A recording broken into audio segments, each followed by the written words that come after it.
recognize a state trooper. Should I do it now or after? Supervisor Whitman, Okay, you can. great, thank you. As many of you may have heard, we lost one of our own recently, a Pennsylvania state trooper who was killed in the line of duty. His name is, I'm going to pronounce it the way I would if it were French, or the way perhaps it would be pronounced in America. It looks like a Jacques Rougeau, or it could be Jack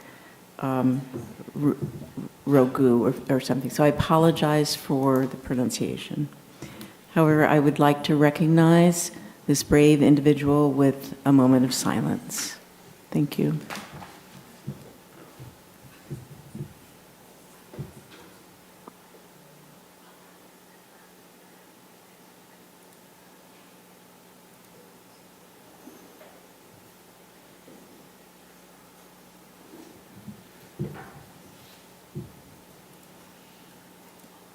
Thank you so much. Thank you, Supervisor Whitman. Next on the agenda is the Pledge of Allegiance. As you are able, please rise and join the board in the Pledge of Allegiance.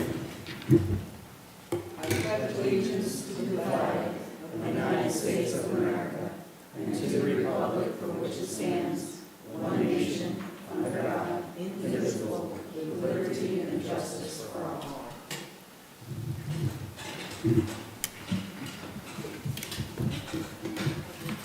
Next on the agenda is the additions to the posted agenda. Are there any additional items or items that the board would like to add to the posted agenda at this time? Okay, seeing none. Next on the agenda is public comments. Residents, taxpayers may address the board on issues of interest to the township. Comments related to a specific agenda item should be deferred until that point in the meeting.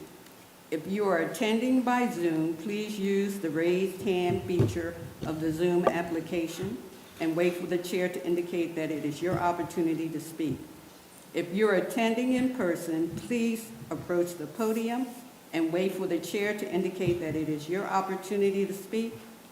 Public comments are limited to 5 minutes per person. Are there any public comments at this time? Madam Chair, Jim Payne. Mr. Payne, please feel free. Thank you. Good evening. Good Can you hear me okay? Yes. Okay. I do know that it's under the manager's report, but I want to say a couple words about stargazing permit. Back in February of 2020, I approached the board once the former director of CRPR abolished the family stargazing permits. It kind of languished on the work task list for quite a while, with 1 or 2 supervisors saying that it shouldn't even be considered. And watching in January and seeing the results of the survey, where there was still 1 supervisor that didn't want to consider it whatsoever. In mid-February, I contacted the interim director of CRPR, since the immediate former director resigned, given a choice. And long drawn out process of waiting 2 weeks back and forth for responses and stuff, she finally got in contact with the new Patton Township manager. And as far as I can figure out, I think Amy Farkas jumping in and pushing for it a little bit, I got a stargazing permit. So the stargazing permit will come off of your work task list. But I want to say that I think the parks in Patton Township belong to Patton Township, and they belong to the people of Patton Township. And there are many of us. I'm an amateur astronomer. I have no view of the sky whatsoever living in Park Forest. And so I had a stargazing permit starting back in 2016. And then it was abolished for 2020 and on. But it's been reinstituted, at least for me. But I think with discussion perhaps through RAC with the new CRPR director, which Christy Owens has been appointed as director of CRPR now, which is well-deserved and earned, especially for all the months she covered 2 jobs. But I think there should be conversation that it shouldn't be just for me or maybe one other individual, but it should be more open, especially during the last few years where it seems like too many things are anti-science. Jim, you have 2 minutes? I'm about wrapped up. Anyway, my thanks to the new CRPR director and also to Patton Township Manager Amy Farkas. Thank you. Thank you. All right. Any other public comment at this time? Okay, seeing none. Moving on to presentations and public hearings. At this time, I would like to present Alex Castorini with a small token of our appreciation. I wanted to take this time to let you know how much we as the board appreciate your expertise and your professionalism that you have brought to your office. We appreciate the extra efforts that you displayed being the first female director of engineering and planning and zoning here in Patton Township. Your hard work, dedication, and commitment didn't go unseen or unappreciated. This board has come to respect and acknowledge what you have brought to the department, to the board, and to Patton Township. We will miss you, Alex, and thank you. Best of luck to you, and we have a small token for you, guys. I've prepared a piece, a song titled, no, I'm just kidding.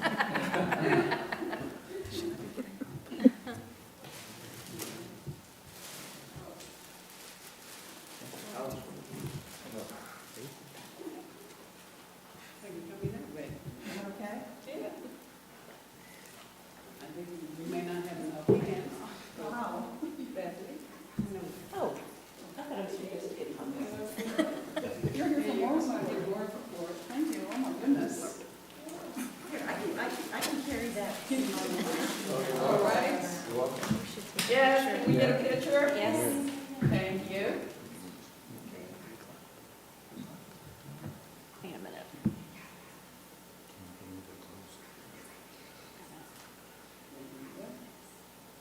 Okay, let me get the chair. We don't need the chair. There we go, much better. All right. Got it. Thank you. Thank you.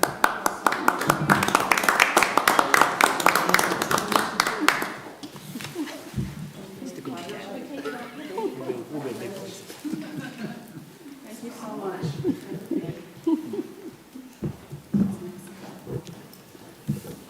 And if any of our board members would like to say a few words at this time, please feel free.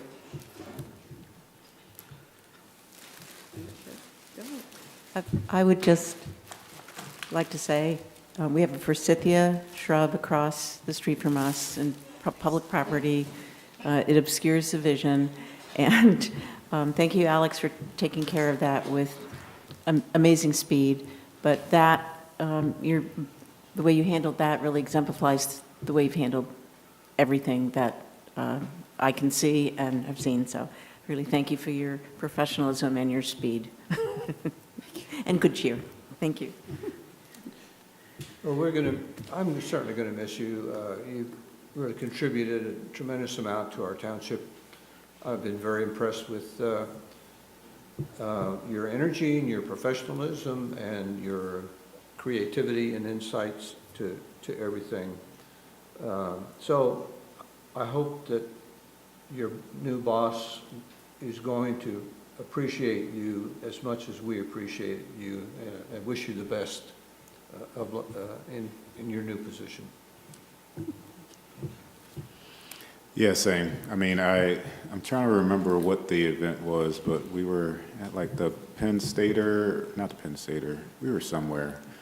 And I remember we were sitting there eating, and it was like around this round table, and everyone else was doing their own thing, and you and I were just like hanging back talking, and you know, that was the first opportunity that I really was able to sort of like connect with you and see you, and again, just seeing your professionalism, learning a little bit about your journey, and you know, your trailblazing, and yeah, I think what sticks out to me most is just like whenever I have offhanded complaints about something, I ask and you answer, or you get that thing answered. And so I'm so appreciative of that initiative that you take, the care that you take in sort of like, forming relationships and maintaining that. And I'm hopeful that, again, you develop those in your new place, and that people can really see you as a source of support and knowledge and all the other things. So I'm just so happy for you and going to miss you. Thank you all very much. I really enjoyed working here, working with all of you so closely and staff. It's been a great 4 years, and I will definitely miss you and appreciate this kind gesture very much. Thank you. Thank you. All right. Next on the agenda is the proclamation for the Caribbean American Heritage Month. June is Caribbean American Heritage Month. The month-long observance promotes the rich and heritage of the Caribbean American people and their contributions to the United States. Supervisor Torino will read the proclamation. Thank you, Madam Chair. It's a proclamation recognizing Caribbean American Heritage Month, and it reads, whereas since 2006, June has been designated as Caribbean American Heritage Month by President proclamation signed by President George W. Bush on June 6th. And the month-long celebration promotes the rich culture and heritage of the Caribbean American people and their contribution to the United States of America. Whereas this year's theme for Caribbean American Heritage Month is honoring our journey and shaping our future. During Caribbean American Heritage Month, we celebrate the achievements and dreams of millions of people of Caribbean origin now living in the United States, while honoring the shared history of joy and perseverance that has united and enriched life across our region for centuries. And whereas there's no single Caribbean American identity, the mix of cultures, languages, and religions alive across the islands in the United States reflects the diversity and of spirit that defines the American story. Meanwhile, our countries are bound by common values and shared history, overcoming colonialism, confronting the original sin of slavery, and charting new opportunities across borders and generations. And whereas with great Caribbean Americans from Alexander Hamilton to General Colin Powell have contributed to the United States in most profound ways. Today, pathbreakers like Supreme Court Justice Sonia Sotomayor continue advancing the work towards a more perfect union.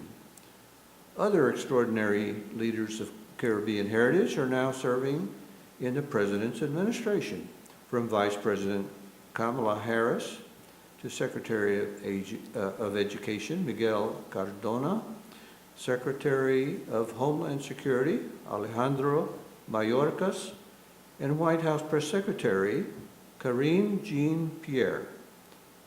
whereas Caribbean Americans also build this country for too long and too many faced systemic barriers to success. But through it all, they continue to bring tremendous energy and hope to bear as small business owners, teachers, healthcare workers, military service members, union organizers, community leaders, and so much more.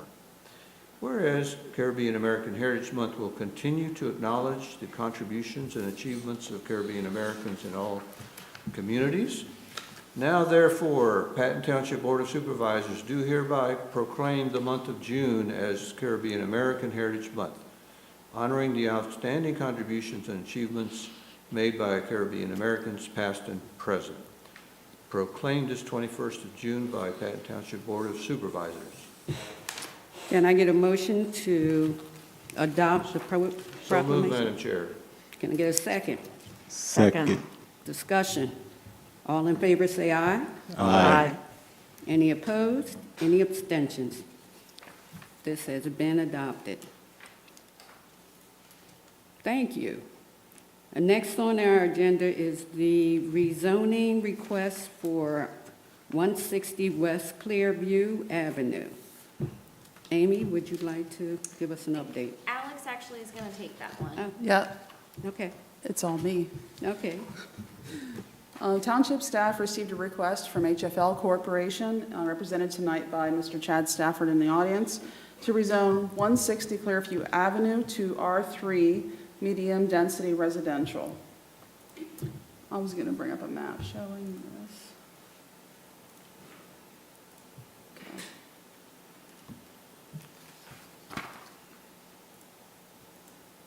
Sorry for this.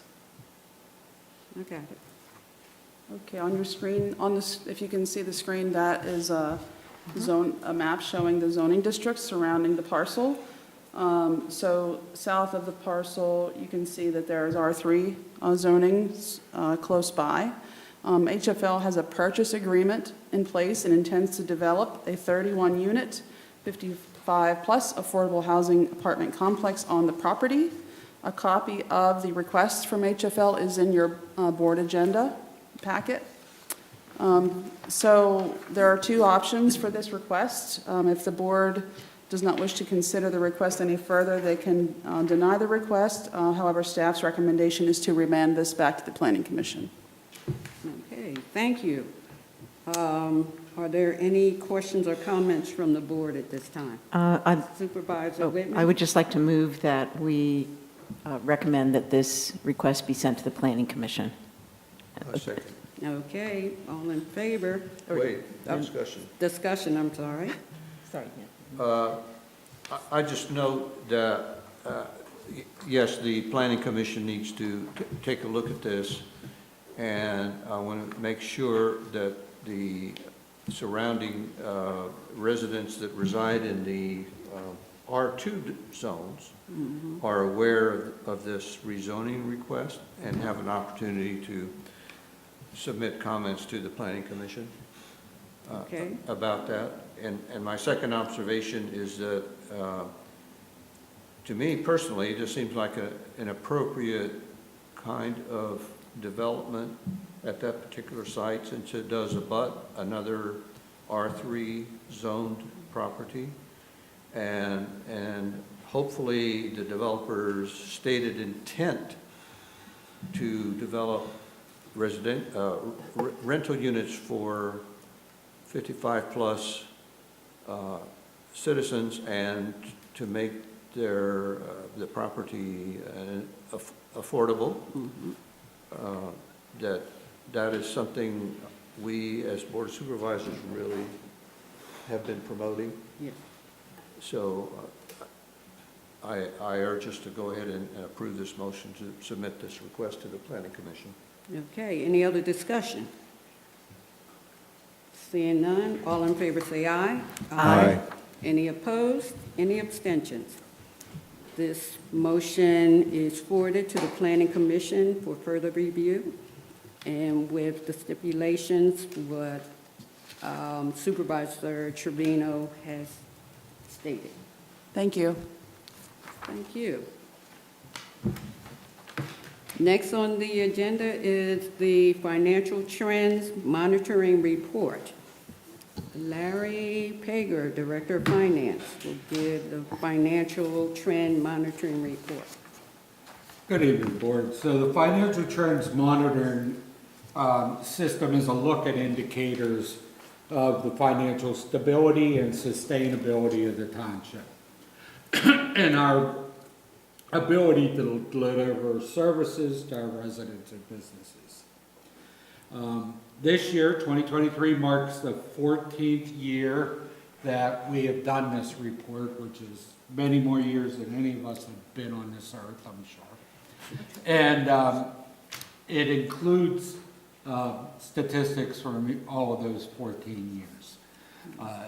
Just wanted to have a couple things. The economy seems to still be recovering from the nasty pandemic that we had a couple years ago. So I took that into consideration and looking at the trends that we'll be looking at tonight.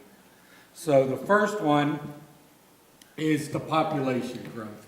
So currently, it's estimated, because we only do a count every 10 years, so then we estimate in between those 10 years, it's estimated that our population is 15,729.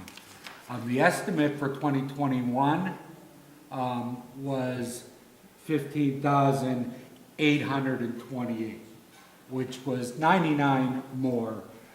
So your question might be, why do I consider this still favorable? It's because it's still trending above what the count was at the last census in 2020. The last census, we were at 15,650.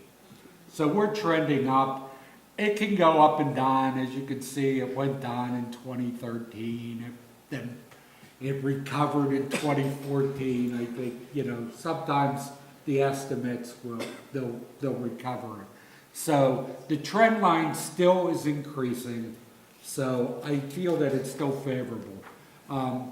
The reason why also an increase in population is favorable is because it increases our tax base, it increases our revenue, which allows us to continue to provide services to our residents. The population between demographics are same as they have pretty much been from year to year. We're seeing about 40% of the population is younger than 25, and 38% of the population between 25 to 54. 25 to 54 obviously being the big wage earner years. That maintains, it's been relatively stable in all the 8 years that I've been here. It hasn't varied more than a percentage point or more. And 22% of our residents are 55 or older.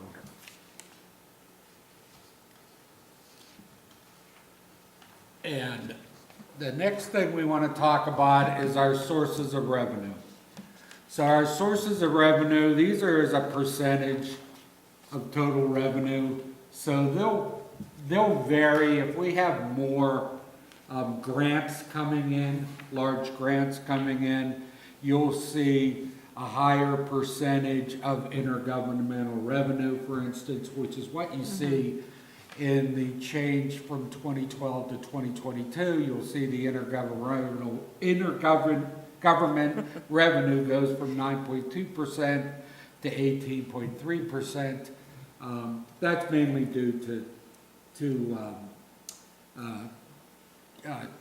grants that we have received. That will also show up in the big number, which is our real estate taxes. However, our real estate taxes continue to increase every year. Just as a percentage of our total revenue, they're down when you look at it as a percentage of the total revenue. but our revenue itself has continued to grow each year. The revenue sources, here you can see, if you look at this bottom blue group here, that's our real estate taxes. So you can see from 2012 to 2022, it has grown at relatively about a 1 to 1.5% rate per year. You can see where here the yellow, this yellow being intergovernmental, you can see what I was saying where the intergovernmental in 2012 was a small percentage, and it's a much larger percentage. It's bigger than this year is much more because we have more grants. Okay. Also, the top number being non-tax sources, that we had a drop.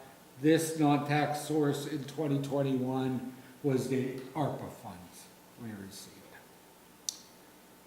Even though we received more of it in 2022, the auditors adjusted it to only take in 500,000, so it looks like it's less. Okay? So our income remained, I would say our sources of revenue remain stable.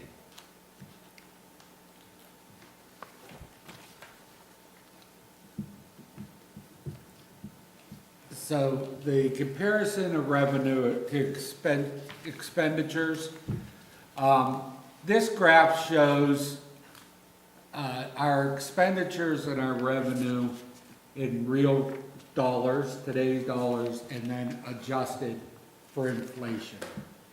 And as you can see, in 2022, our expenditures were a little bit below our revenue.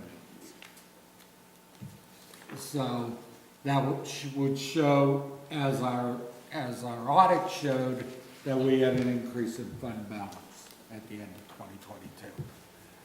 It's been that way. 2020 was the last time we were addressing from 2017 to 2020, bringing down our fund balance. So you'll see in those years that our expenditures exceeded our revenue. However, in 2021 and 2022, we received the ARPA funds, which have caused our revenue to be in excess of our expenditures. So we maintain stability again in that financial trend. The expenditures by function is where our expenditures, what percentage of our expenditures are used in each of our functions, which are general government, police, public works, community services, which is planning and parks, community services other, which basically are the other being the library and those types of things, and then our debt. So from year to year, they basically remain. The outlying year for the low amounts were in 2020 because of the pandemic.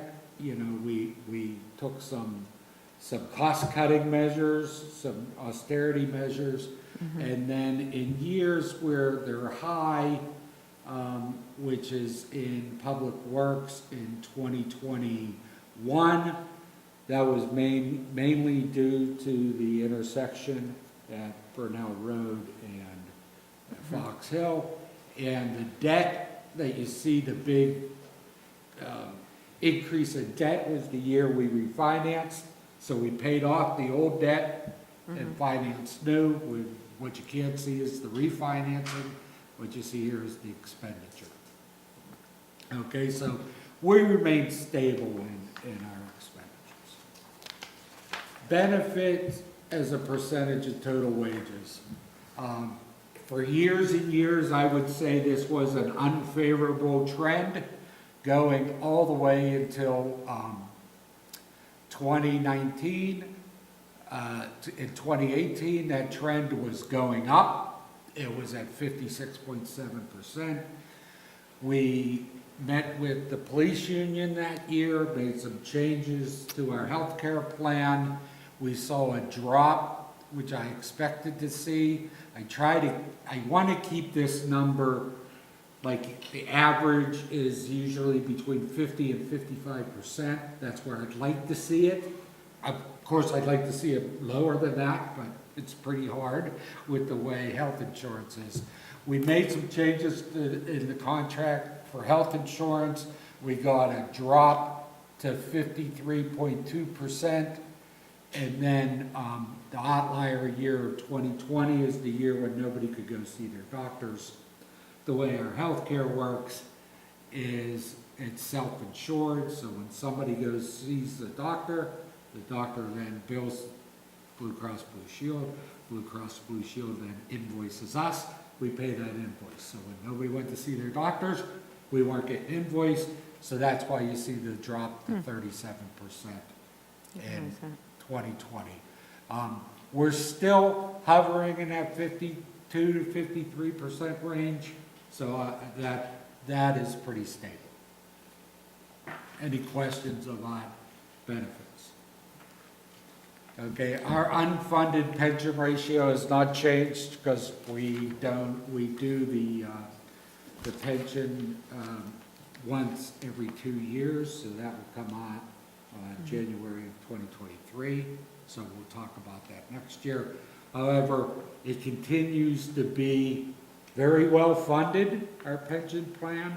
It's when I go to these seminars and people want to know how much are you funded, and I say over 99%, they're jealous. We've made some good decisions and estimates on our pensions.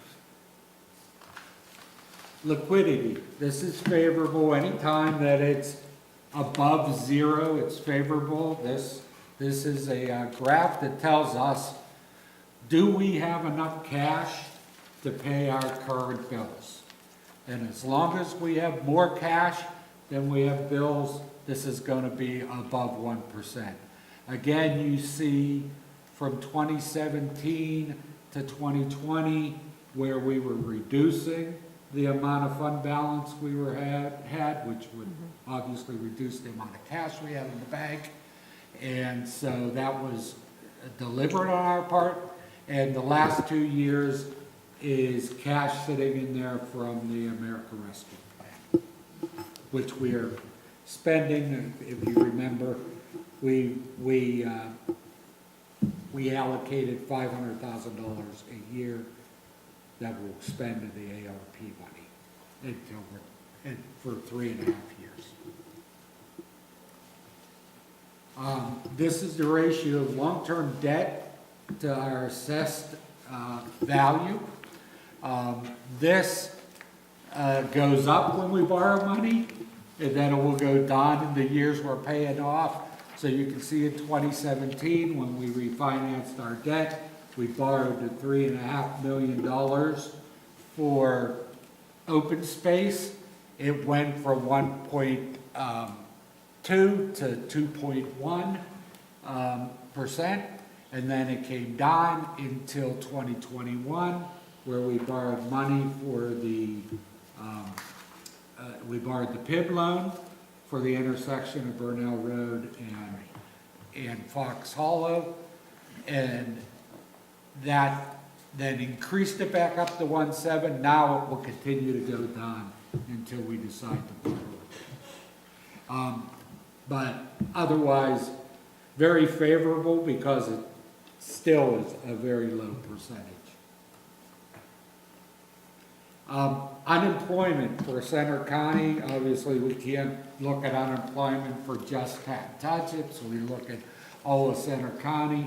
If you keep track of the news, you'll know that the unemployment rate nationwide is 3.4%.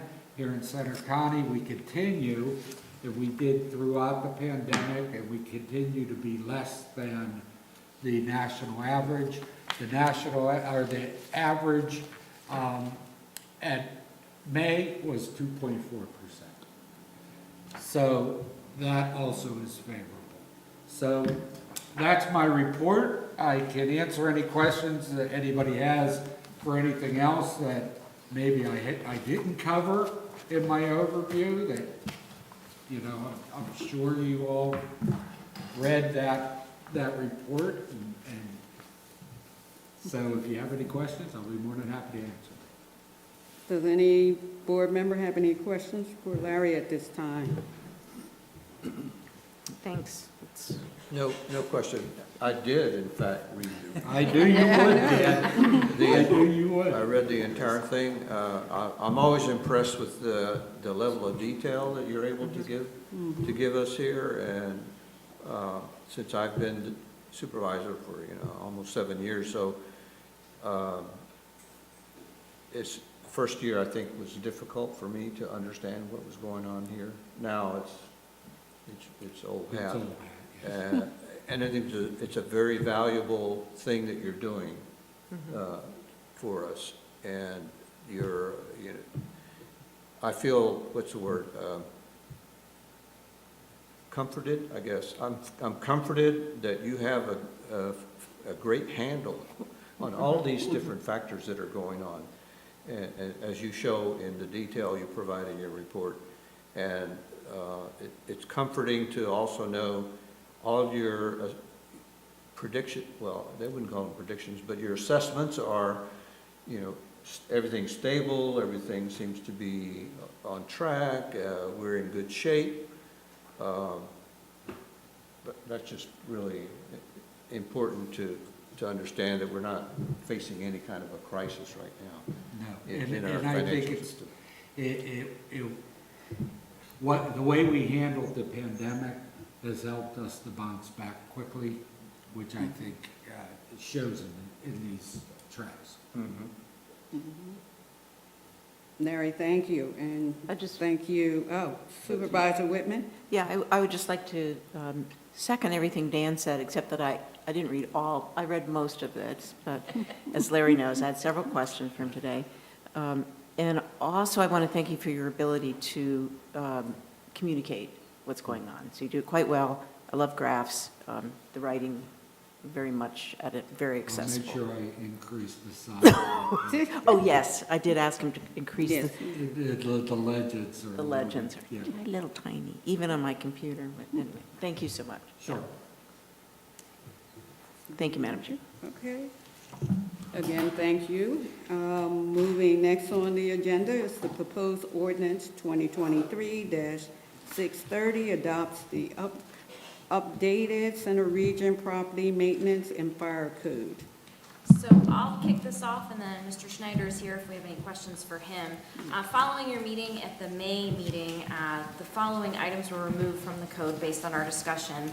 The section about trees, the section about vegetative growth, the section about unlicensed vehicles, the section about visitability, section about storage, section on 3-story, 1 or 2 family dwellings, and student home license, and then all of Chapter 11, which I think was the fire alarms, if I'm correct. Additionally, and I would like Walt to address this because Betsy's on Zoom, and I know Betsy and I had some questions about this. Mr. Schneider advised me that there are some changes that were suggested to Section 101.6, which deals with tenants' rights, and that the housing group in town had made some suggestions to that. And I know one of the questions Betsy and I had when we were talking today over email was just, I think we don't understand why there's a section on tenants' rights in a property maintenance code, which is basically a safety code for people that have rental properties. So if you could address that, maybe that would be helpful. So when this process started, and what we always do is we reach out to all of the constituent parties that have interest in this. So not just the elected officials, the general public, the rental groups, and so on and so forth. And just like we've done in the past, we did that same open process in the fall. And one of the comments that we had gotten was from a rental rights group that had made request for several things be added to this document. So some of what has been added is tenant notification issues and so on. Some of those fall in Chapter 8 that we discussed about previously. One of the things that was requested and that was going through basically development with Tom Fontaine from the borough and Terry Williams, legal counsel for both the borough and for the COG, revolved around a tenant's rights set. This originally came out of some documentation from the city of Philadelphia, because it's the only other one that we could find in the Commonwealth. To the best of the background that we were able to obtain, and I'm not trying to put words in Terry's mouth, but we have found no legal challenges on this that have been successful. And so this also has gone through Terry's hands, and he has not made any recommendations for change to this piece. But this came in, again, from a request from the outside for tenants' rights, and this really looks at protecting tenants' rights against landlords who are, for example, who would want to arbitrarily not renew your lease, or with little to no notice want to increase your rent. So that was the background to the nature of this piece of the document. Similar to every part of the document, it's up to the township as if they wish or not wish to have this in as part of the overall document. While a great deal of this document does deal with life safety, there is a great deal of this document that does administration of the code piece with respect to rental housing and fire. So there is more than just life safety in the document. It really is a rental housing document, and that is also reflected by the name change, that it's a rental housing and building safety code. So there are other issues in here, and again, it's truly up to the municipality to decide what they want or not want. Similar to using the example of the tree requirements that Patton Township has indicated they do not want, but a number of the municipalities in the region want. And so again, you have that option as to what you want or not want in it. There were a couple of comments that are been back to the solicitor to discuss and look at, and I know those are being looked at as we speak, regarding some minor wording changes in 101.6. Fundamentally, it doesn't change the pieces. It's down to really some idiosyncrasies in the wording that they've been discussing. Okay, thank you. My pleasure.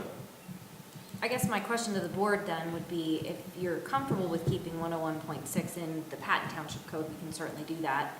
If you feel that that should go someplace else, or that we don't want it in the code, we can make sure that that's added to the ordinance, taking that language out. I would like to hear from Betsy Dupree on this. Betsy, if you don't mind? Yeah, no, I don't mind. I did trade some emails with Amy today, and I had not spoken to Mr. Williams, so I don't know what his review of this was. I'm a little suspect that if it's only in the city of Philadelphia, that means it's a different kind of review as opposed to something that might be happening across the Commonwealth.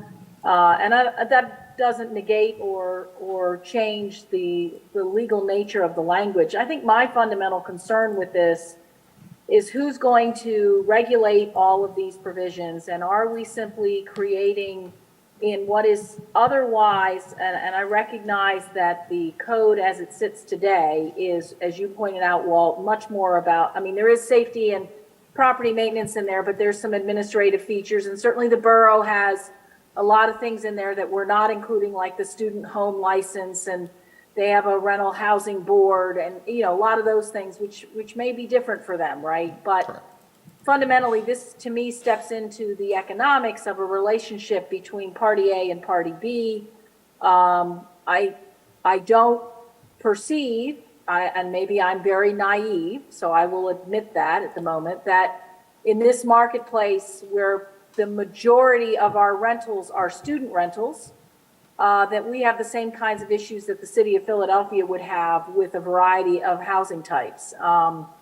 I think my biggest concern here is that if these boards are desiring to have affordable housing options, which are also rental versus home ownership, having the breadth of housing options, this could become a deterrent for people to do rental housing, and maybe that's the goal, because it creates extra burdens. There's responsibilities for language that have to be added to leases. People already have their leases and their information. I certainly understand the requirement to give a notice to a tenant that the rent's going to increase. And I suspect that there may be some folks who don't do that, but we still have folks, and I'm sure Mr. Schneider knows this, in the center region who have some leases that are still on a handshake. Whether those are good, bad, or indifferent, and whether we think that's right or wrong, those landlords may not necessarily be bad landlords and therefore do bad things or not have unsafe properties. It's very easy to follow all the rules and still not maintain your property accordingly. So I'd like the board to look at this a little bit. But, obviously it's a policy decision. If you want to make it, that's your prerogative. I just think sadly, it's an answer in need of a question, because I don't think this is necessarily an issue in this marketplace. Okay, thank you. Questions from the board? Supervisor Torino? Do we have a deadline in which we have to adopt this revised code? We are regionally attempting to have this in place for August 1, and the reason why is because we have been trying to do this and have it ahead of the next group of tenants coming back with respect to all the other pieces of notification and so on. So we try and have this in the time period before they initiate a lease and are coming back. The reason I asked is if we want to, we, the board, decides to postpone action on whether or not to include this section 106 in the new code. We have one more meeting before August 1st. In July, we have our board meeting third week of July. I don't know if we made a decision a month from now, would that still give you time? Well, from the ordinance standpoint, you would have to advertise the ordinance accordingly, and I believe the manager has indicated the same, that Yeah, public hearing. and if the board chooses to go beyond that, then, again, we try and get everybody to do this on the same date. That said, it's your code. Well, what happens if we do the public hearing in July, adopt the code, but leave out 1016 for right now, and then the board decides a month, 2, 3 months down the road that they'd like to include 1016? Can we then just re-adopt the code with that in it? Yeah, what we would do is we would adopt a single ordinance with just adding that back in. So that's not a problem. Yeah. Similarly, the opposite can be done as well, either way. So if you turned around, so you can do it either way, and it doesn't really cause any heartburn, because when you look at 1016, 1016 wouldn't actually have any effect on anybody for the most part for give or take a year plus. So if you said, look, we feel like this is something we want and we'll advertise this as adopted, then you said in October, you know what, we really don't want it, we can do a standalone that pulls it out. Similarly, if you said adopt without it, we could do a standalone in October and put it back in, and anywhere along the way. And an example is that, and I'll give you an example there that was done. There were provisions that were put in for Bellefonte Borough that they realized at one point that something was missing from zoning and ordinance enforcement, and we put it into here, and it was a standalone ordinance with 1 or 2 provisions in it. So that's not a problem. We can obviously work with you to do that either way. Okay, Supervisor Torino? I would suggest the board consider advertising the ordinance without 1016 for the July meeting, so we could go and have a vote on it.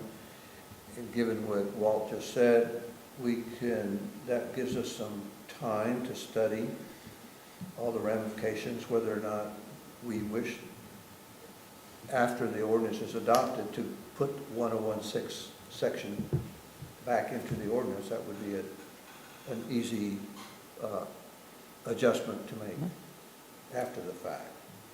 Any other supervisors' questions? So I would, Supervisor Whitman?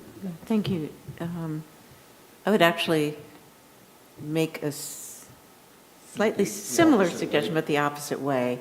And I just wanted to know your rationale, or it's still a little bit confusing to me, and I'm still digesting what Ms. Dupuis said, and Amy, our manager.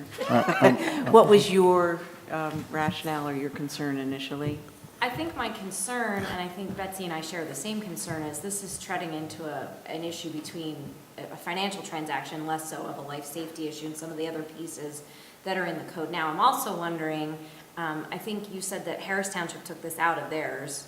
Correct. Yeah. So right now, all of the other municipalities are slated, to the best of my knowledge right now, that this will go in. Harris Township has indicated that they have removed it. So I'm just wondering if, Harris, Patton College decide not to put it in, how effective are these? I understand protecting tenants, I get that, and the tenant-landlord relationship can be tenuous, but I think that we want to think about, is there a better way to crack this nut, right? Is there a better way to go about doing this that doesn't involve putting it in the property maintenance code? I don't know what that is off the top of my head, I have no idea, but just a thought there. Supervisor Magruder? Yeah, I agree with Supervisor Tribino. I mean, if we can move to advertise this and not have this and have this added in later, potentially, I would prefer that. And, if Amy and Betsy can, get together and, provide something written so that we can more clearly understand what the concerns are, I think having that happen as opposed to just talking, at us about this would probably be more helpful. So. Okay. Over here.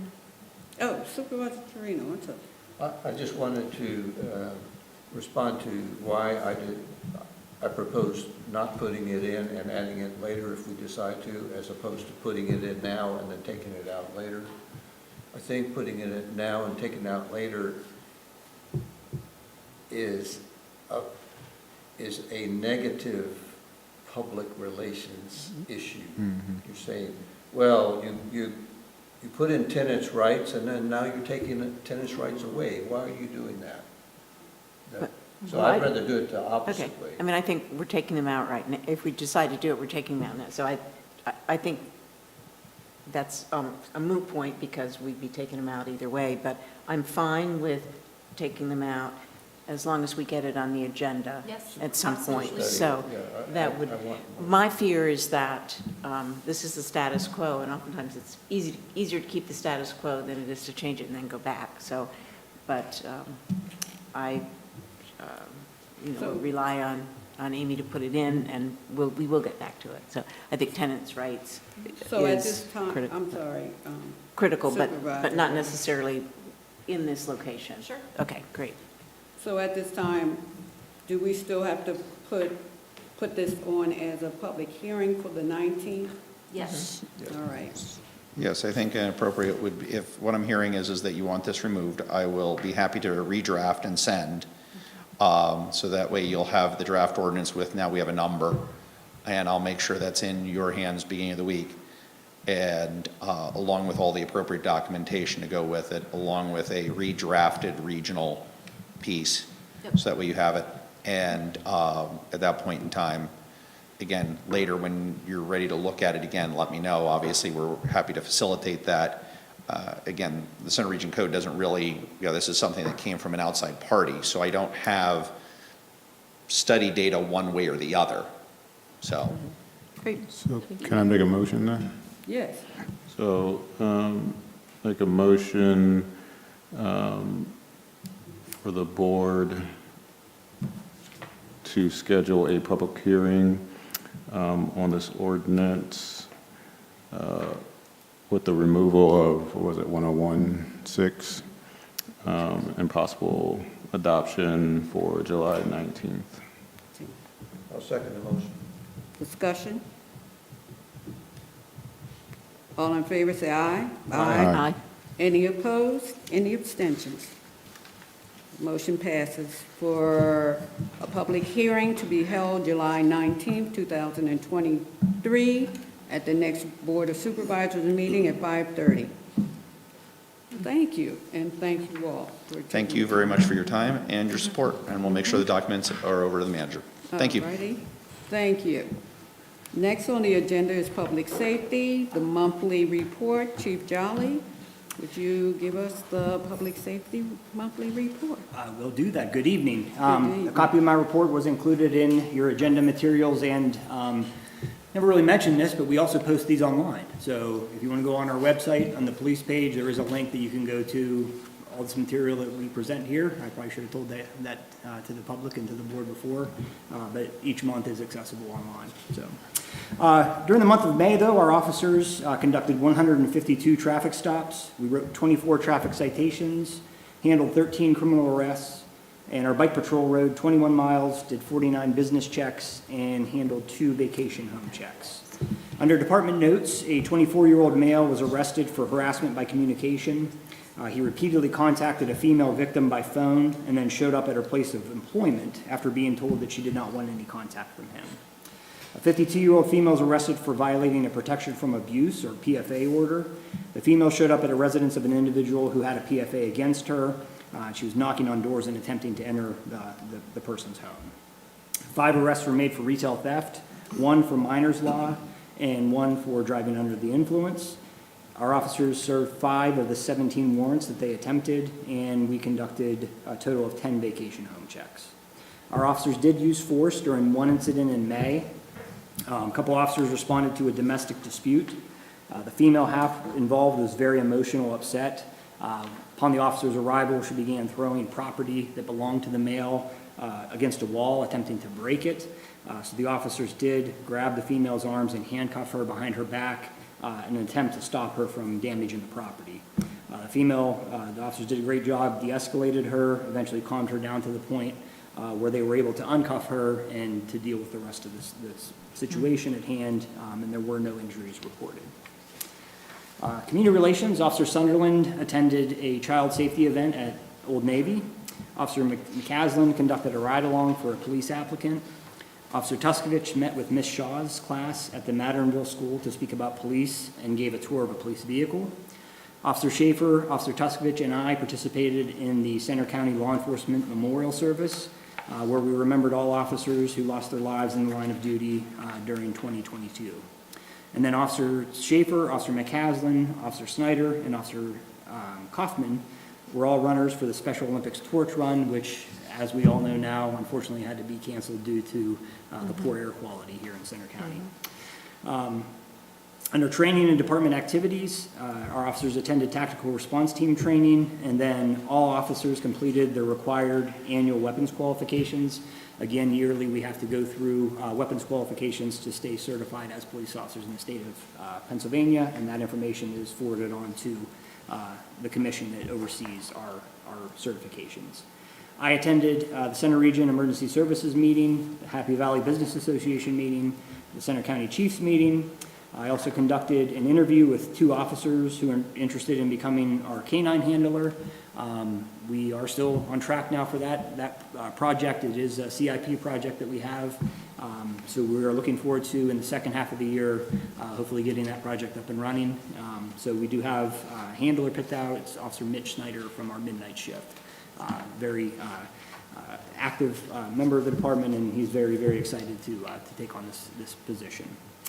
I also did oversee the written exam for the position of police officer. So now's a good time for us to pause for a moment and to talk about our hiring process and kind of the process itself, and then where we stand right now. So on May 20th, we offered a written exam. We had 43 individuals show up to take the written exam. Of those, we typically interview the top 20. So we invited those individuals to an oral interview, which took place this past Thursday and Friday on June 15th and 16th. We had 19 individuals show up. At least one of them accepted a position at another agency prior to our interview. So, but the interviews went really, really well. I was very pleased with it. One of the things that the board had mentioned when we tested back in 2020 was the lack of diversity on our interview panel. At the time, we had 5 white males, so it was very, very good critique and criticism from the board. I appreciated that being pointed out to me. So just for the board's information and the public information, this time our interview board was made up of myself, Sergeant Shapenko, Officer Caitlin Salade, Miss Amy Farkas, and then also Terry Watson, who is the chair of Campus and Community and Unity. So we had a really nice panel. I think the interviews went very smoothly. So we're still working out kind of the logistics of where we're at. I'm planning on hopefully being able to send out kind of a status report to all the individuals who took the oral exam on Friday. And we do have a detective retiring this December. The onboarding process for the police department, there is a 3-month field training that the new officers go through. So we like to kind of try to have that one-to-one, one person leaving and one person ready to go out on the road. So we'll probably be looking to hire here within the next 30 to 60 days out of the pool that we have gotten. Anybody who passed the written test with an 80% or higher, again, we interviewed the top 20. And if you received a score of 80% or above on the oral, then you have been put into an eligibility pool. So that will look at, military, we'll look at education, we'll look at the scores from our process that we had here, and then fill any positions we have based on the needs of the department. So that is kind of where we're at. Does anybody have any questions about our hiring process of where we're at before I move on? Supervisor Whitman. I'd just like to say, I ran into Terry Watson this weekend at Juneteenth, and we just always talk about a lot of things that are going around in the community, and he could not say enough nice things about that process. He was very impressed with, he did mention the chief's name in particular. I said I was not surprised. Anyway, I want to pass that on to you. I was, and I told him that Jessica Buckland and I had talked about it a long time ago, and it was great to see that put into place and done very, very well. So thank you. Supervisor McGruder. And at the end of this, before sending offers, will the board know who you're planning to offer this stuff to? Yes, yeah, so I will, probably at the July meeting, I won't be here, but I will probably send information about who our certified eligibility pool, who is in that pool. And then, yeah, as we are looking to make offers, then we'll keep the board apprised. The next step really would be a conditional offer, and that's conditional upon 4 things. That they pass the background. We do a very rigorous background check on the individuals, a psychological exam, a physical exam, and then also a physical fitness exam. So once they get to the point where they've passed all those 4 items, then we would look to actually finalize and give them an official offer of employment. Chief, I also would like to piggyback on my colleague, Supervisor Whitman, at Juneteenth to hear Terry give you accolades for how you handled it, your questions being on point, very strategic, but very fair. And he used the word fair. That goes a long way in our community. We talk about all are included. And for the board to take in consideration the recommendations from Supervisor Whitman and Buckland, we truly appreciate that. I just would like to know, were there any females in our search? So there were, yeah. So I think that there was 7 that took the written exam. There were 3 slated to take the oral. However, one of them was taken by an area agency prior to us getting to our oral interview. So she accepted a job at a local agency. So we did interview 2, though. Okay. Yes. Thank you. Yep. It's ironic that you bring up, first of all, I was very appreciative for everybody's time. I know it's a big ask because it was 2 full days, all day Thursday, all day Friday. And just that I was just floored that people were so willing to give up some of their time to come in and help us with this process. It was very, very appreciated. But one of our candidates actually pointed out and made a comment that he was like, I've interviewed at a lot of, and he's a current police officer, but he had mentioned he'd interviewed at different agencies throughout his career and as he's looking to maybe expand his career.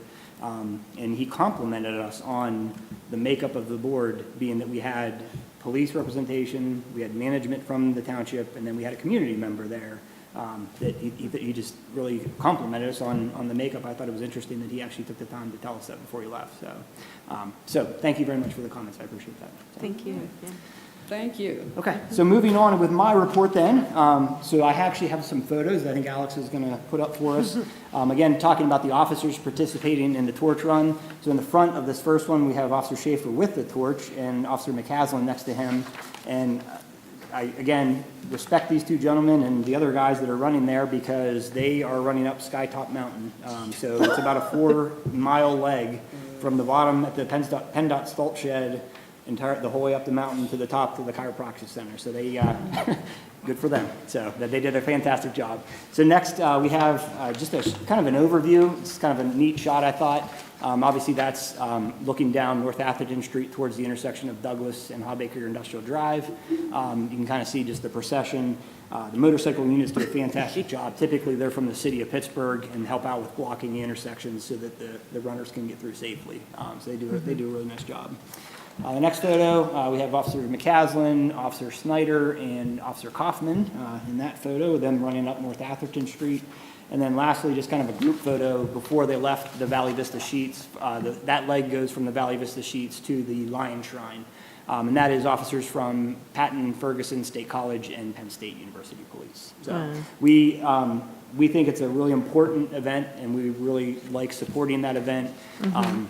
Again, just to remind everybody, the torch is lit and starts at home plate at PNC Park, and it is run the entire way by law enforcement officers from across the Commonwealth to the Lion Shrine, and then eventually into the games when we're able to have them. So, near and dear event to our heart, and we will continue to support that every year any way we can. So, we have a letter of support that we had received, or appreciation, I guess you could say, from a township resident who was home, and late one evening, her smoke alarms began to chirp, and we're putting out signs or warnings to evacuate the residents. So at first she said she thought she was going to have to spend a night at a hotel, but then she thought to call the non-emergency number for some assistance. The dispatcher told her that somebody was going to call her, but Officer Michael Kaufman was close by and arrived at her residence very quickly. She said that he assessed the situation and began changing the batteries in all 7 of her smoke detectors.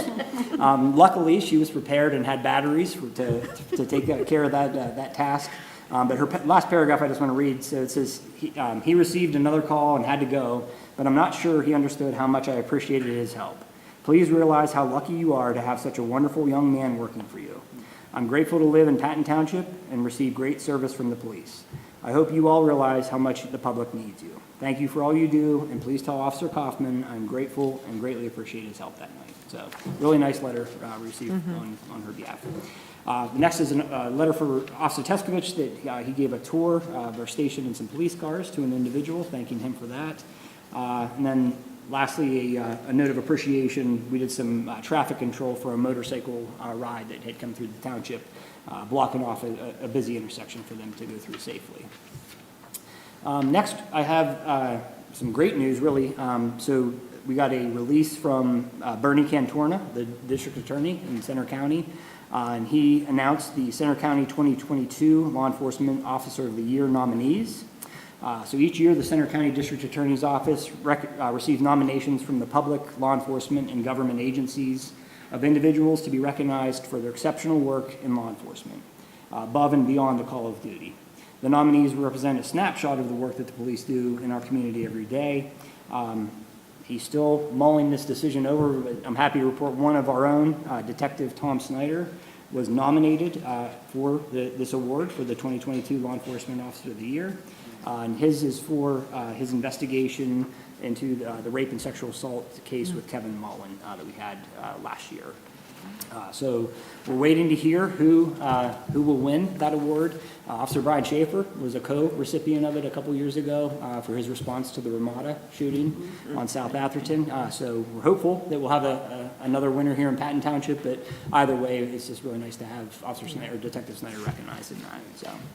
Lastly, the record list of calls for service for the month of May, we had 433 calls, down from the 578 we had in April. 81 of those were school checks, and 49 were health and safety EMS assists. So that completes my report. Happy to answer any questions. Okay.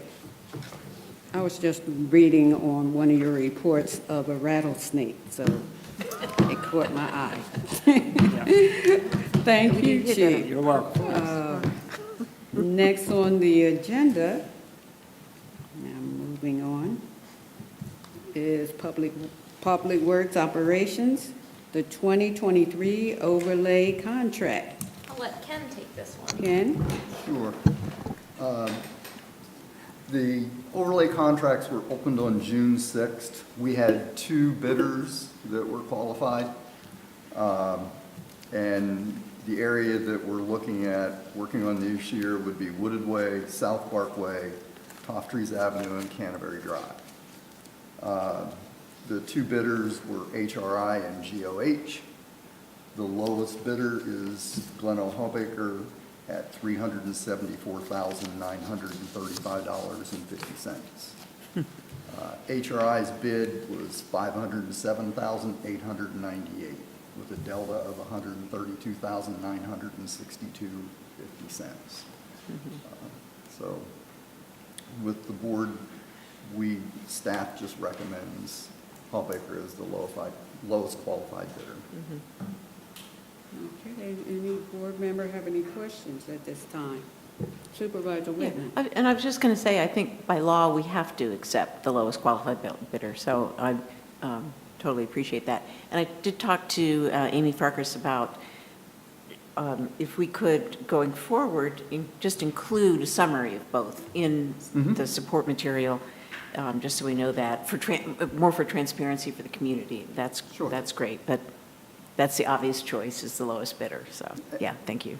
And Amy and I have talked, and going forward, we're going to probably try to release one bid earlier in the year, and then we'll be able to determine what we'll have to work with if we break the bidding cycle up a little bit. Instead of having one large contract, we might look at having a couple smaller contracts as we go through the year. Yeah, because if you do that, you actually attract a better pool of bidders. Because you might find smaller companies that can handle smaller jobs, but not necessarily take on a larger job. And also there's a cycle with bidding, right? So if you bid earlier in the season, before when they're trying to line up work, you tend to get slightly better prices. Interesting. And would most of the bidding be of a similar nature of the overlay content? That's a regular thing that we do? Yes. Right? Okay. That's very smart. Okay, yeah. Yeah, thanks for that. Any other questions? Ken, I just have a question on one of the bids as I was reviewing it.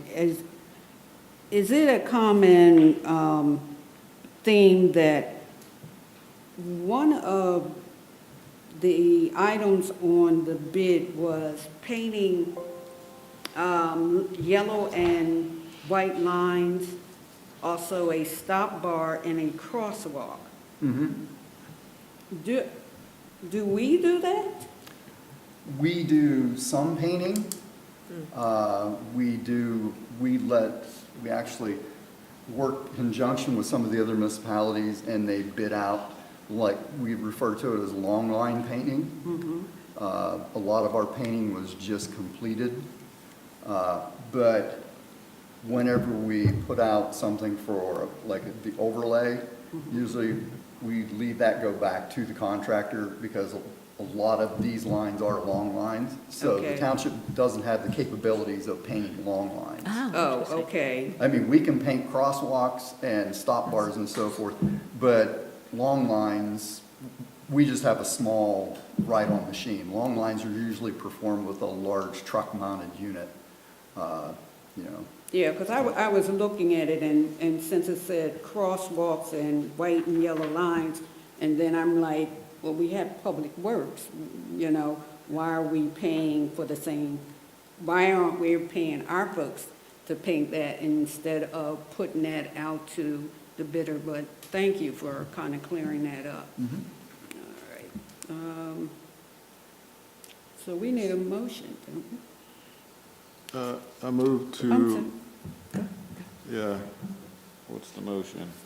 Yeah, I move to that the board, we award the base bid excluding all alternatives to Glenn O. Hallbaker in the amount of $374,935.50. Is there a second? Second. Discussion. Seeing none, all in favor, say aye. Aye. All opposed? Any opposed? Any abstention? The motion passes. Thank you. Just curiosity. Yep, what was that? Yeah, I do like that idea of breaking up the bids. I guess, is that like a common thing, a newer thing that's happening? So that's the way we did it in Harris Township, and I think it's also the way College Township might do it as well. In Harris, it was because we just had smaller projects. But we also saved money because we didn't have to pay prevailing wage by doing projects that weren't over $100,000. So PennDOT advised us over there that we were able to break them up, so I don't think, we'll double check with them, but I don't think they're gonna have an issue if we do it here. And we did get better, you know, we got smaller contractors then that were able to bid on projects. So that, I mean, that definitely helps spread the work around as well. I like that. So you don't have to, there's only after a maximum, If it's over $100,000, You have to pay. you have to pay prevailing wage in Pennsylvania, yep. And can you explain what prevailing wage is? So prevailing wage, when you have a project that's over $100,000, you have to get the wage rates from the Department of Labor, and typically that will increase the cost that you're paying for that project. So if you have smaller projects that are, you know, $50,000, $60,000, you can then save the maybe 10% more that you're paying with the prevailing wage on top of that. Thank you. Any other questions? All right, moving on, street closure request. So we have two requests. I didn't mean to interrupt there, No, sorry. go. The first was the one that we tabled last month. That's Highland Drive between North Oak Lane and Briarwood Lane for a block party on July 1st from 3 to 8 p.m. I did speak with the organizer, and she indicated that the neighbors have been notified back in March, and they'll be reminded again a week before the event. And she said this is the second year for this event, and it was really popular with the neighbors last year. The second request is for Norwood Lane between North Oak Lane and Asper Lane for a block party on August 26th from 12 to 8. And per this organizer, this is an annual block party, and they notify their neighbors via their local Facebook group and also with flyers left at each house. And I will be taking a look at the street closing request form. I know that especially Supervisor Trevino had some questions about making sure that neighbors were notified. So we'll add that in and change some wording around on this as well to reflect that. Any questions? Supervisor Trevino? Well, yeah, I was And Supervisor Magruder. All right, guys. Yeah, I agree with Supervisor Trevino on this, and I guess the wondering, though, is not only making sure that neighbors are notified, but what's the, not recourse, but how do they direct any concerns that they may have? Like, what party is that going to? The people trying to organize, or is it like a third party? Is that to the board saying, like, I don't actually approve or want this? Yeah, we can put on the form that they notify neighbors and give them the ability to contact the township so that they can reach out and let us know if they have some concerns about the block parties or the street closures. And I guess our question would be then, what would the threshold be? Is it like if one neighbor doesn't want this, do we, take that in consideration and say, no, should it be a few? Maybe we just figure it out once it comes, but those are just things I'm curious about. Yeah, I would think that would be something you'll have to discuss when it happens, if it happens. and while we're at it, Could supervisors crash the parties? See, now you're sounding like the Harris Township Supervisors. That's all they ever wanted to do. Community Supervisor. engagement. Just saying. Supervisor Trevino?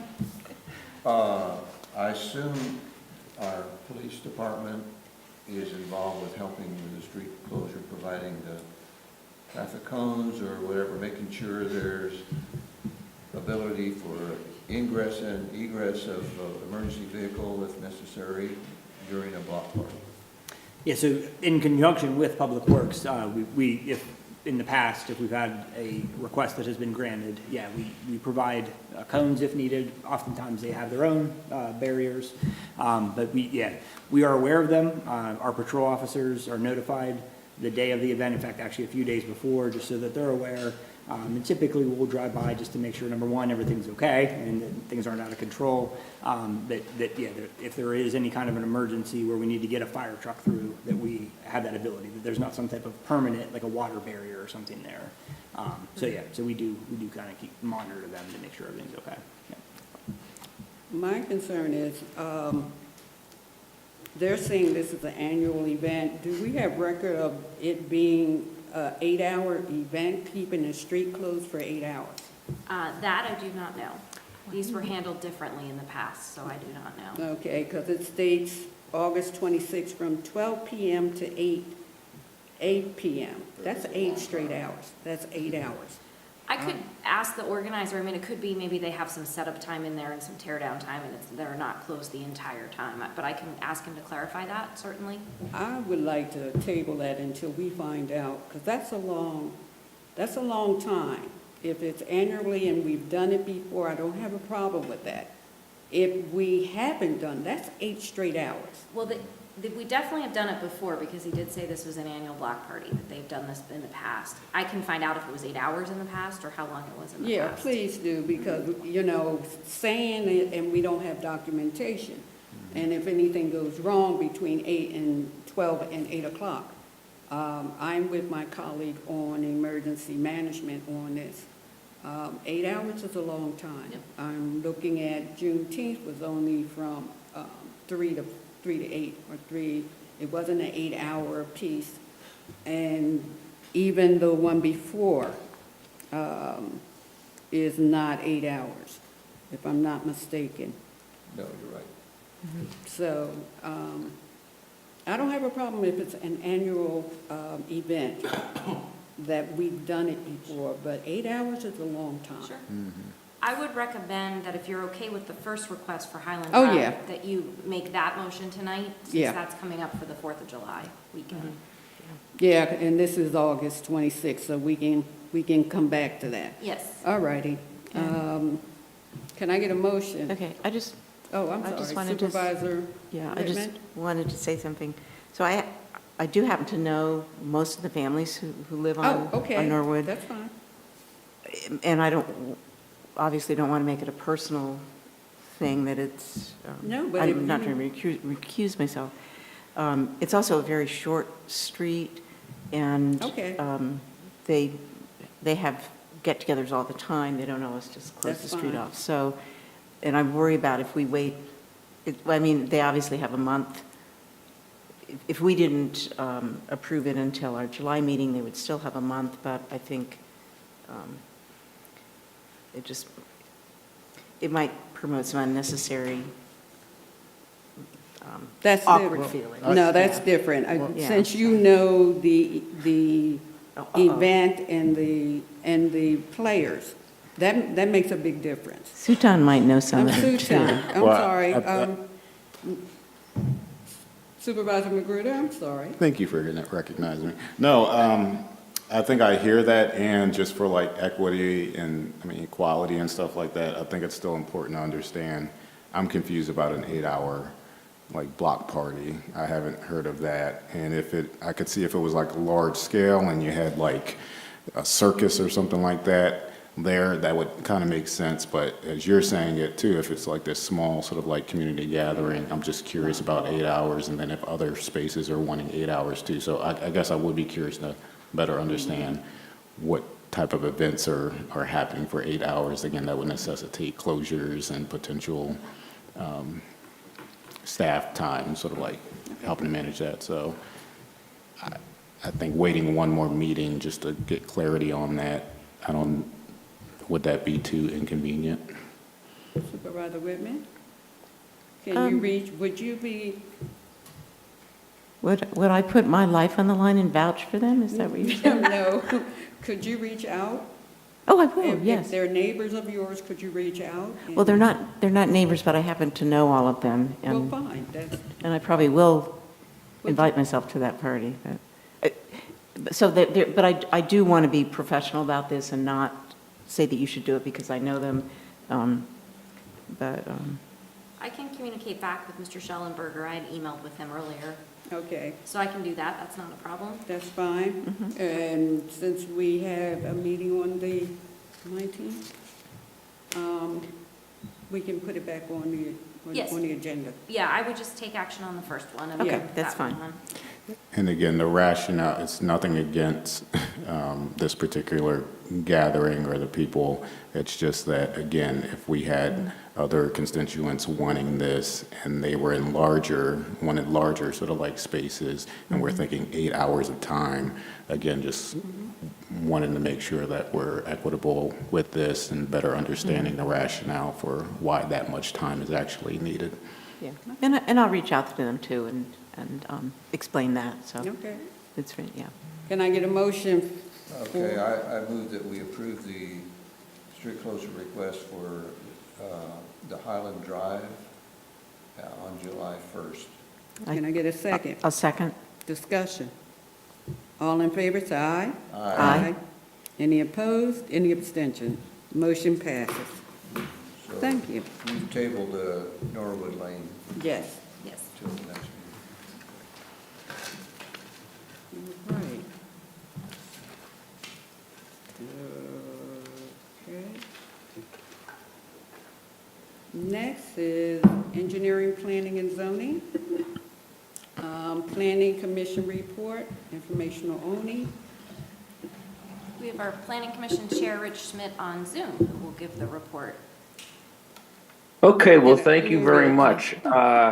We met on June 5th, and the first thing we just discussed is we just were told that the Patton Township just wanted some comments for their new zoning ordinance. We didn't really have many comments.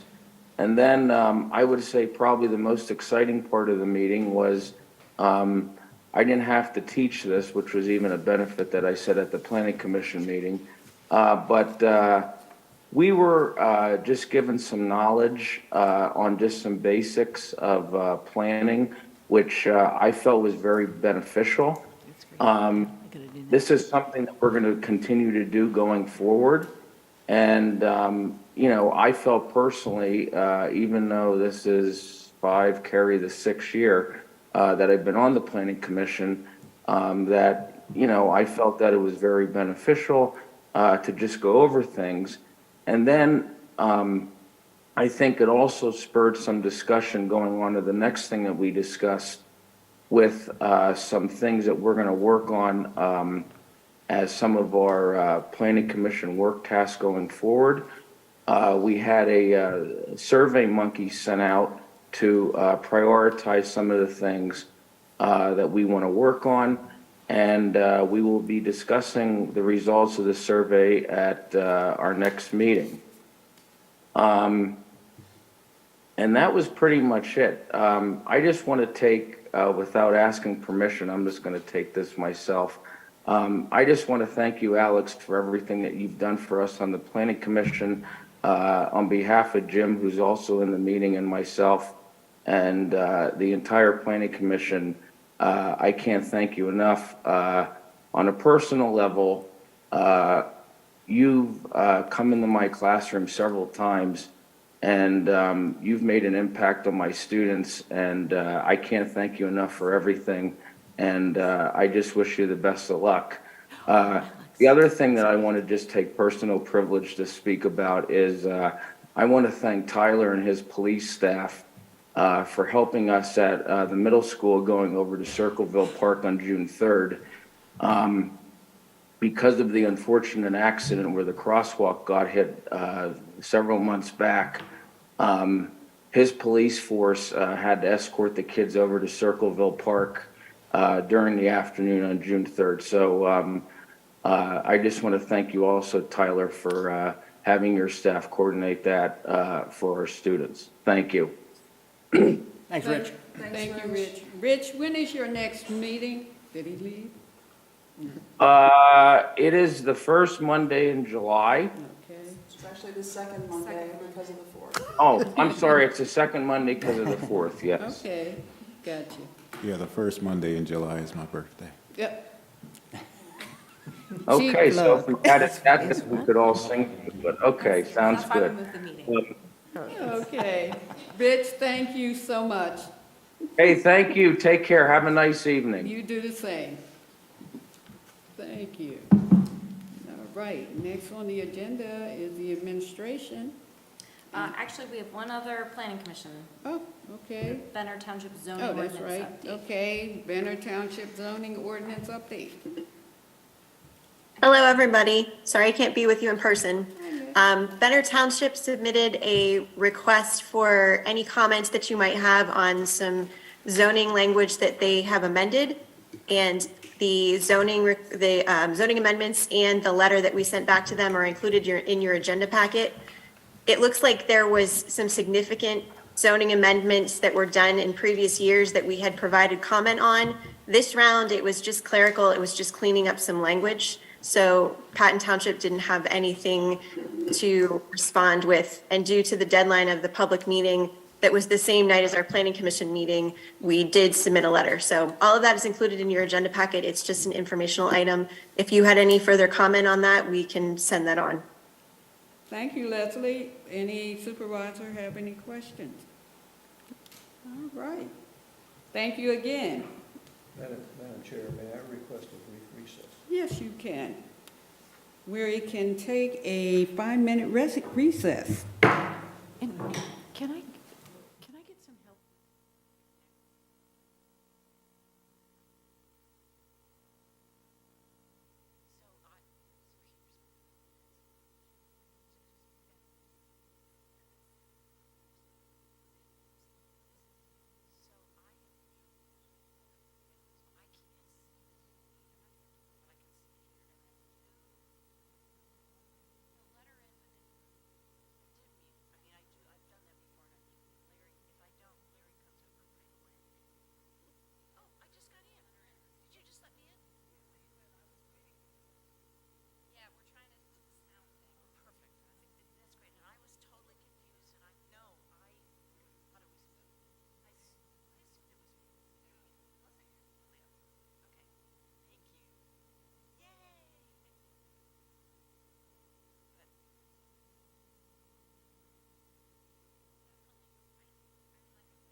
Next on the agenda is administration, social media policy. Amy? I'm going to let Larry take that one. Larry? All right. So, the Patton Township staff has drafted a social media policy. The purposes and expectations of to outline the purpose and expectations of our social media online presence. The township currently has the following active accounts. We have Facebook, Instagram, Twitter, YouTube, and Nextdoor. The purpose of these platforms is to relay important and timely matters of public interest to our residents, businesses, and visitors. Patton Township openly welcomes comments and questions through our social media platforms. All communication, comments, questions, private messages to our social media accounts are monitored by the Patton Township communications staff. Patton Township reserves the right in its discretion to delete media or content posted on the Patton Township social media sites that violate our social media policy. Our social media policy is updated as of June 2023, and it's linked to our website at twp.patton.pa.us and also via any of our social media platforms. The staff recommends that the Board of Supervisors review the social media policy, and if it's acceptable, a motion to be made to approve the policy. Okay. Do any supervisor have questions for Larry at this time? If not, can I get a motion to approve the social media policy? So moved. Can I get a second? Second. Discussion. All in favor say aye. Aye. Any opposed? Any abstention? The motion is approved. Thank you. Next on the agenda is Resolution 2023-12, amending the fee schedule. Amy or Barry? I'll take this one. So back in March, you approved moving your sewage management officer services from Mary Kay Lupton to the Center Region Code Agency. And we were remiss at that time in not amending the fee schedule to include the Center Region Codes Agency's fees for sewage management and replace Mary Kay. So that's what this amendment does, this resolution does. Okay. Are there any questions for Amy at this time from the Board of Supervisors? Supervisor Torino, did you do that? No, I was just going to say, no, not a question, but I move that we adopt Resolution 2023-12. All right, can I get a second? Second. Discussion. All in favor say aye. Aye. Any opposed? Any abstentions? The resolution 2023-12 is approved. All right. Next on the agenda is the consent agenda. Are there any items that the board would like to discuss or pull from the consent agenda or vote on separately at this time? Amy, I just have a question. It says public safety has no items and public works has no items. That's correct. Okay, and engineering had no items? That's correct. On the consent agenda. Okay. You just had the minutes and the vouchers, which I realized I forgot to put the vouchers in your packet, so I Okay. apologize for that. That's what I thought. Okay, no problem. All right, can I get a motion to approve the consent agenda? So moved. Is there a second? Jinx. Second. Okay, all in favor say aye. Aye. The consent agenda is approved. Next is the manager's report. So I provided you with a written report, and I want to thank our staff who helped me out with filling in the gaps on what the various departments were doing, but I thought it was important that you kind of understood what was going on in the township over the last month. I'll just hit a couple of the highlights. First of all, we're trying to work on the technology in this room because it can be a bit clunky at times. Mr. Al is sitting up on my table in my office, and we're trying to figure out if he needs to be down here or not. But we've met with our friends at CNET, and we're looking, I went over to College Township and looked at how they did their room, and we're looking at making some upgrades with some screens and some other things that'll help the audience and also help the Board of Supervisors, so that everyone can hear and everyone can see. So if you have any thoughts on that, feel free to let me know. Larry and I would like to start working on the capital improvement plan in a couple of weeks. And we'd like to give the board, of course, an opportunity to provide any input into that process. We can do that either by putting it on, it would be the August agenda because Larry goes on vacation next month, or we could, we could solicit via email. You guys could send us ideas. It's whatever you guys want to do. I'm happy to do either. So what are the options again? Put it on an agenda, Oh, on the agenda, okay. or have you guys submit information to us via Just send email. me an email. Yep. Okay, Copy Amy. okay. So in other I'll words, make sure it goes into the CIP. thank you. Okay. Okay. And then next up, we know that Alex is leaving us, and with her departure, we've had to make some decisions in the interim, and I've put out an RFP to find an engineering firm to come in to keep us going with land review, land development review, and some other activities. We're also going to, we have 2 departments right now, engineering, planning, zoning, and public works operations. We're just going to temporarily unite those departments after she departs. Ken Soder's going to be the interim department head. I've been meeting with the employees. I met with them as a department last week. I've been meeting with them individually to discuss their concerns and get their feedback, because obviously I've been here 6 weeks now and they've been here many, many years, and I would like them to have a part in how we decide to move forward with 2 separate departments or 1 department. And I would like to hear what works and what doesn't work, and I want to use this interim period to really look at the strengths, weaknesses, and opportunities within the 2 departments that we have. We have a very great staff, and I want to make sure that they feel that they're being utilized and that they're being valued and heard. So we're working on that. I've also given everyone my cell phone number and told them to call me if they need anything or to come knock on my door. My door's always open to them. So just trying to make everyone feel seen and feel heard through this change. There's been a lot of change in that department over the last couple of years. So losing Alex is a big loss to us, but we want to make sure that we move forward in a way that makes sense for the residents and the employees of Patton Township. So I'll be also soliciting, input from the board as well as we move forward before we decide, make any permanent decisions as to what we want to do. Next thing I just want to mention, I serve on the executive committee of the Pennsylvania Municipal League. I'm also on their board. We have a legislative call once a month, and they discuss any items that affect local governments. If there are ever any statewide issues that you would like me to bring up, they have a legislative analyst who's wonderful, who goes out and gets information. I talked to her about single use of plastics on our call this past month. So if there's ever any ideas or anything you'd like me to look into, just shoot me an email. I'm happy to do that.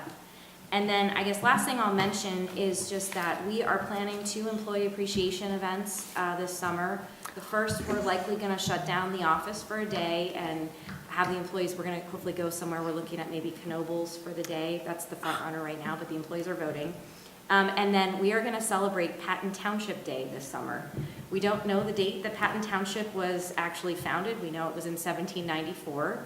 So we're picking a warm day, and we're going to hopefully get the ice cream truck to come and give everybody Patton Township gear to wear and celebrate our hardworking staff. So coming attractions. And I'll answer any questions that you might have about the report itself.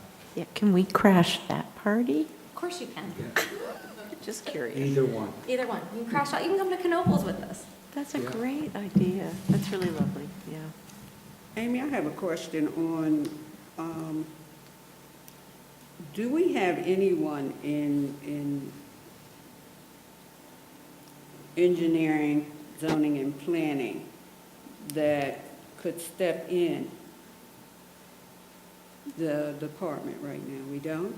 So what I wanted to do, because Ken was the zoning officer for many years, so I don't want Ken isn't gonna be looking over anyone's shoulder. That is not the intent of this at all. But since Ken has the most institutional knowledge over there, I felt he was a likely choice to unite the 2 departments temporarily while we figure out what we're doing moving forward. I did move, Susan Wheeler, the parks manager, will be reporting directly to myself. So I'll have that connection into our parks because that's a well-oiled machine that she has running, and I'm very interested in working with her and learning more about our park system.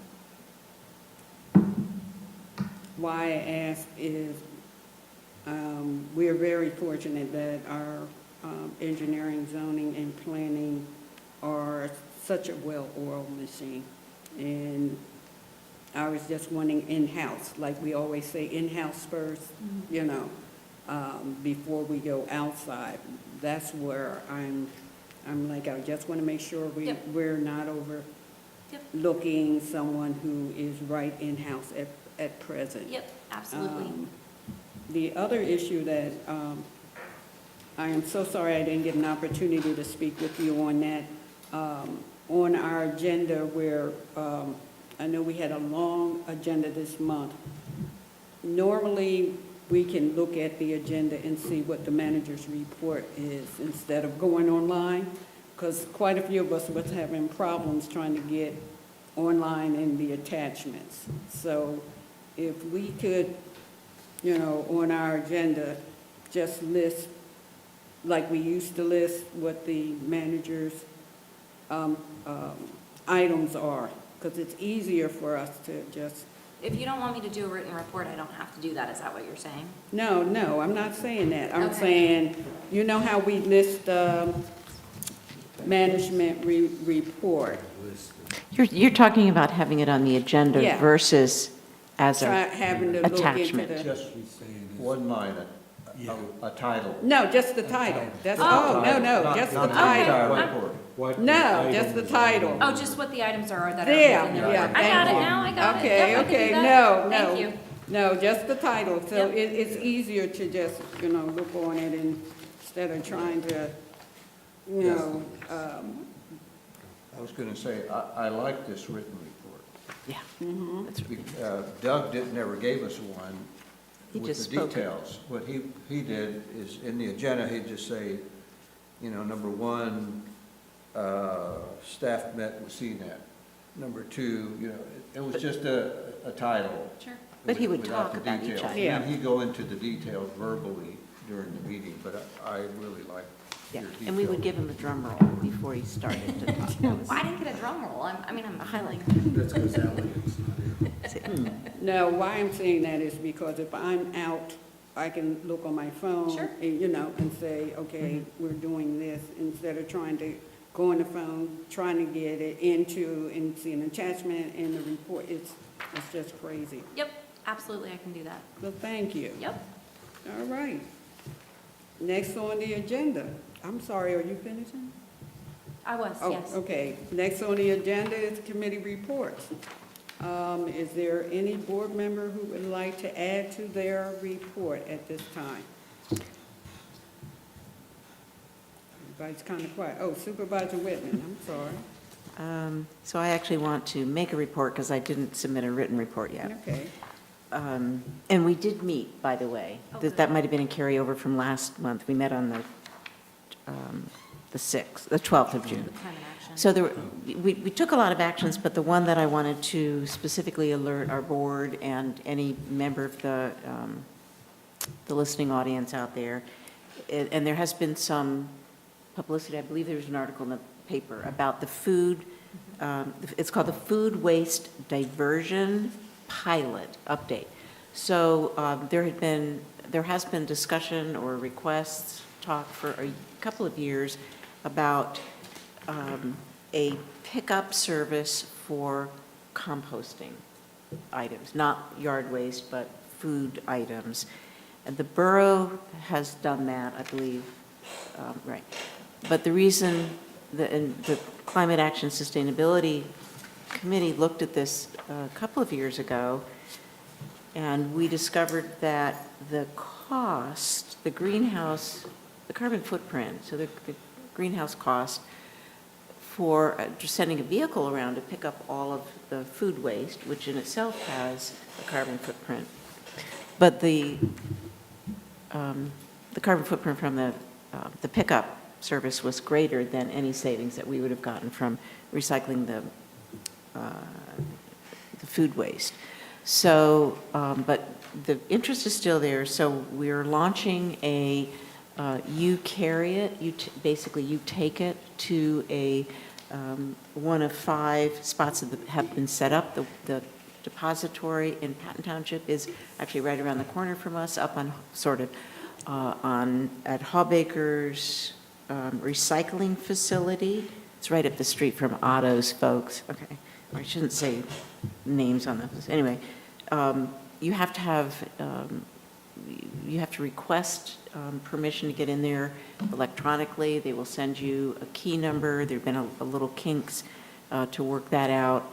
And it is a pilot project, so it'll go on for the better part of the summer, I believe. Not sure, or so many months. And the only set of instructions that I would really emphasize for anybody is if you're making a trip to deposit some food waste, to combine it with other trips so that you're not making your trip to the food and back, because that also has a carbon footprint. So it's, yeah, kudos to Shelley Matos, who is the R&R coordinator, which is recycling and refuse. Thank you. And I always want to call it rest and relaxation, so I apologize for that. But she's worked out this pilot program. So if you have any questions, you can call Shelley Mato or the Refuse and Recycling Department. Thank you. Any other supervisor? Supervisor Magruder, yes. Yeah, I think we had and Amy, you showed up to the HR meeting, was it last week, 2 weeks ago? I forget, one of those. 2 weeks ago, I think. And that was a pretty lively meeting, I believe. I think we had reviewed the results of the classification and compensation study. Again, the desire to get individuals up who are COG staff to a salary, wage, salary, whatever, that is appropriate. And I think there were some concerns about the costs of getting, I think half of the staff were actually below what they should be making. And so, yeah, there were concerns about the cost.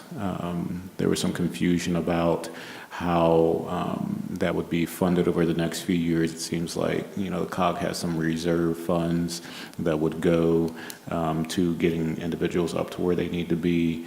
But again, there was some confusion about the contributions of the, municipalities. And so I think the consensus was that it wasn't for us to necessarily sign off that we approve with the recommendations from the study, but that we were just approving to send the recommendations to, I think, the Finance Committee. General forum. And then to the general forum, where we'll be able to, as a larger group, express any, reservations, concerns, give feedback about how we proceed in implementing, the results of this plan. So we'll be looking more at that, so stay tuned. But again, it's a pretty significant endeavor that's definitely important and has a lot of implications for our financial standing and the other municipalities. So yeah, stay tuned on that. I think that's, anything else I'm missing? That was very important. I think that's the highlights of it. I mean, I think you're going to see more about it perhaps at this month's general forum or maybe next month's. I wasn't sure what they were doing. And in the context of the program plan, which we'll be looking at next month, I think a lot of that budget next year is going to go towards shoring up their staff, because they found, I think, 69 positions were underpaid. So they have to do something to bring people up and address some equity across those positions. Yeah, I think there were some wonderings then of like in the larger sort of like asks for money and budgets, like something's going to have to give, whether that's, getting, attending to staff and getting their salaries, wages up, or these different, projects and other capital stuff that may not be as important, so, yeah. Supervisor Torino. As the board's representative to the Finance Committee, and I haven't consulted with Larry about it, but certainly Amy has already expressed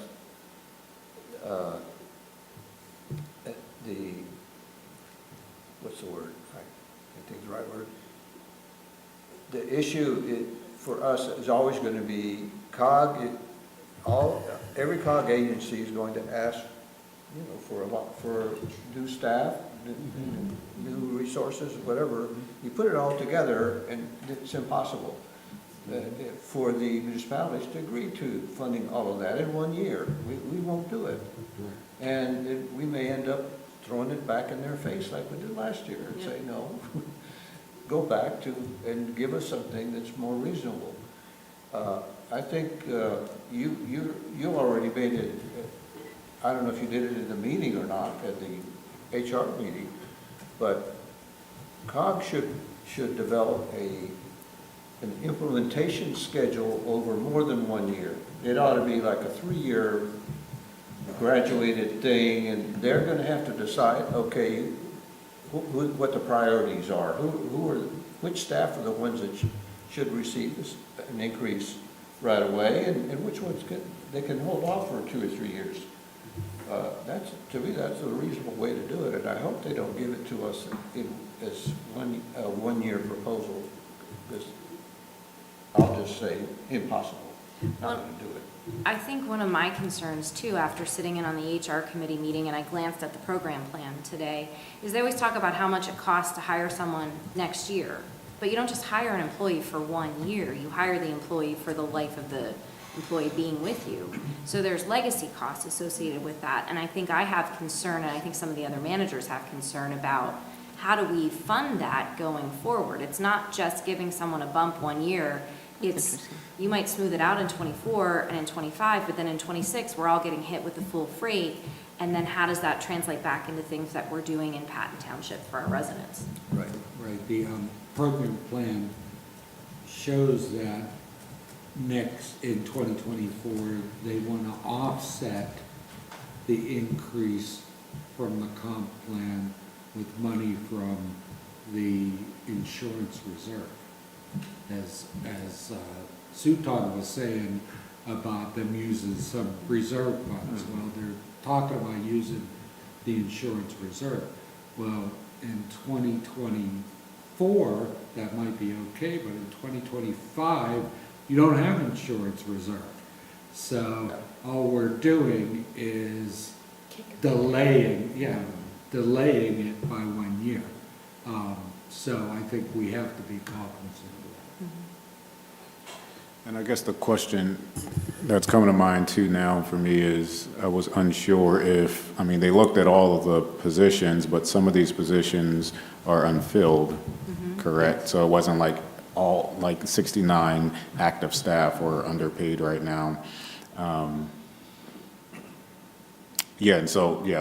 wondering then is like, what of those positions could actually be pulled back, and are they unfilled because they weren't at the appropriate salary, or is it just that it's not really a position that people are wanting, and so again, how can we pull back some of that stuff?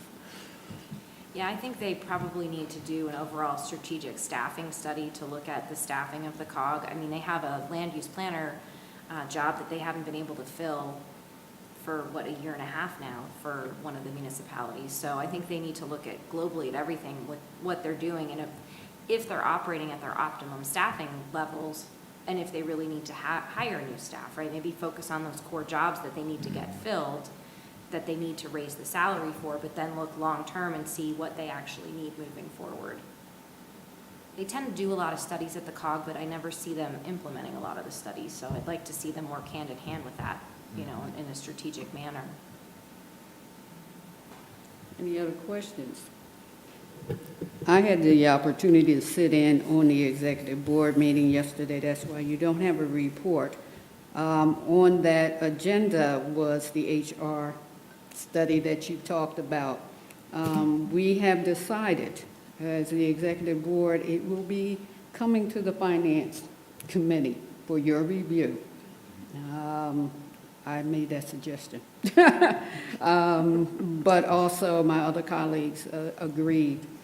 And then for it to go to the general forum to hear everyone's concerns and comments, and giving everybody an opportunity to review the presentation that will be given at the general forum, but before that, they will be coming before the Finance Committee for your review and comments. So, and we also had a special session that we went into. I will be giving that information to Elliot upon his return because he will be sitting back on the executive committee. If there are any other committee reports? Seeing none. Next on the agenda is other business. Is there any other business on the agenda? Before I adjourn, I would just again like to thank Alex for everything that she's done. Also, I want to take this time, and Larry and Amy, please thank Sophie for the photographs for Juneteenth Day. And her mural, it came out very nice, the collage. Also, could you find out, I was looking on the website, we talked about the sinkhole insurance companies. Is that on our website? I didn't see it, or is it coming? It was supposed to be. I'll make sure it's on Okay. tomorrow. All right. All right, moving on.